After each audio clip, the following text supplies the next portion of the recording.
দর্শক, খুবই একটি মর্মান্তিক খবর। লিবিয়ায় ভেসে যাওয়া 23 জনের দাফন, সবাই বাংলাদেশি হওয়ার শঙ্কা। এটা গত কয়েকদিন থেকেই গণমাধ্যমে এই খবরটি ঘুরে বেড়াচ্ছিল, সোশ্যাল মিডিয়ায় প্রকাশ হচ্ছিল যে লিবিয়ায় একটি দুর্ঘটনা ঘটেছে।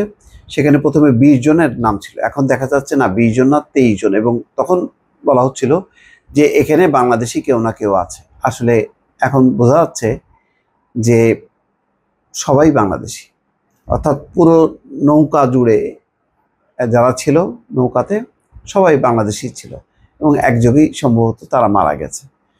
অবৈধ উপায়ে সাগর পথে ইতালি যাওয়ার সময় নৌকা ডুবির শিকার হয়ে মারা যাওয়া 23 জনকে লিবিয়ায় দাফন করা হয়েছে, তাদেরকে দাফনও করা হয়েছে। লিবিয়ার স্থানীয় কর্তৃপক্ষের ধারণা নিহতরা সবাই বাংলাদেশের নাগরিক।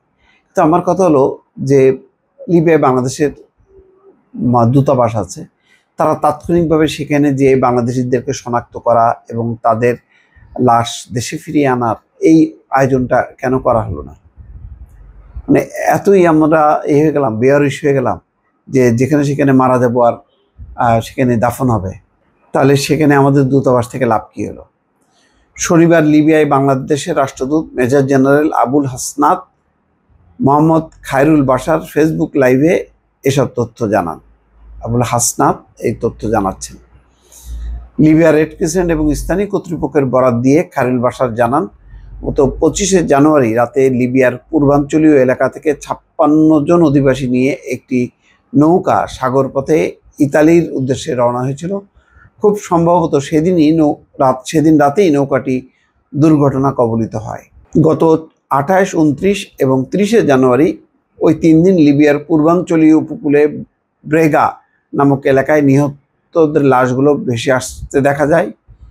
28শে জানুয়ারি 7 জন, 29শে জানুয়ারি 11 জন, 30শে জানুয়ারি 2 জন এবং 31 জানুয়ারি আরও 3 জন, মোট 23টি লাশ উদ্ধার করা হয়। 23 জনের মধ্যে সবাই বাংলাদেশি হবে, এটা কেমন কথা? তিনি বলেন, উদ্ধারকৃত লাশগুলো লিবিয়ার দাবিয়া শহরে দাফন করা হয়েছে। এটার সঙ্গে সংশ্লিষ্ট স্থানীয় কর্তৃপক্ষ এবং লিবিয়ার রেড ক্রিসেন্ট আমাদের জানিয়েছে এসব লাশ ডিসকম্পোস্ট হয়ে গিয়েছিল, অর্থাৎ মানে বিকৃত হয়ে গেছিল। এটা চেনার উপায় ছিল না, লাশগুলো সংরক্ষণ করার উপায় ছিল না। আচ্ছা, সংরক্ষণ না করার জন্য তাদেরকে দ্রুত দাফন করা হয়েছে। তারা আমাদের জানিয়েছে লাশগুলোর অবয়ব দেখে মনে হয়েছে নিহত ব্যক্তিরা বাংলাদেশের। তিনি বলেন, তাদের কাছে কোনো এনআইডি বা পাসপোর্ট ছিল না, এ কারণে লাশগুলো বাংলাদেশি বলে নিশ্চিত করা সম্ভব হয়নি। তবে এর সঙ্গে সংশ্লিষ্ট দেশ লাশগুলোকে সংশ্লিষ্টরা বাংলাদেশি বলে সন্দেহ করছেন। রাষ্ট্রদূত বলেন, এটা খুবই দুঃখজনক। 56 জনের মধ্যে 23 জনের দাফন সম্পন্ন হয়েছে। 2 জনকে খুবই মুমূর্ষু অবস্থায় উদ্ধার করা হয়েছে, তাদের একটি হাসপাতালের আইসিইউতে রাখা হয়েছে। অর্থাৎ ওই 2 জন যদি বেঁচে যায় তাহলে ওই 2 জন বলতে পারবে যে আসলে কয়জন বাংলাদেশি ছিল।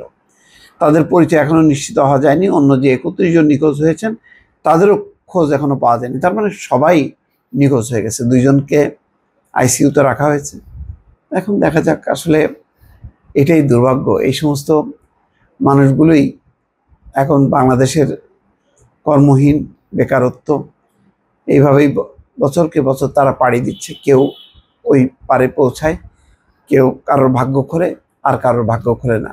যাদের ভাগ্য খোলে না তারা এইভাবে মারা যায়, অথবা ওই পারে গেলেও তারা অবৈধভাবে একেবারে দুর্বিষহ জীবনযাপন করে। আর এইসব মানুষগুলো যখন একটু স্বাবলম্বী হয় তারা দেশে টাকা পাঠায়। আমরা এখানে গুনি যে আমাদের রেমিটেন্সের পরিমাণটা বাড়লো নাকি কমলো। যেমন এই গত মাসে জানুয়ারি মাসে দেখলাম যে 26,000 কোটি টাকা এসছে, মানে গড়ে বলা যায় যে প্রায় 1,000 কোটি টাকা প্রতিদিন এসছে। এই সমস্ত টাকা যে কত কষ্টের টাকা বাইরের, এটা আমরা কল্পনাও করতে পারি না। দর্শক, ভালো থাকবেন। আল্লাহ হাফেজ।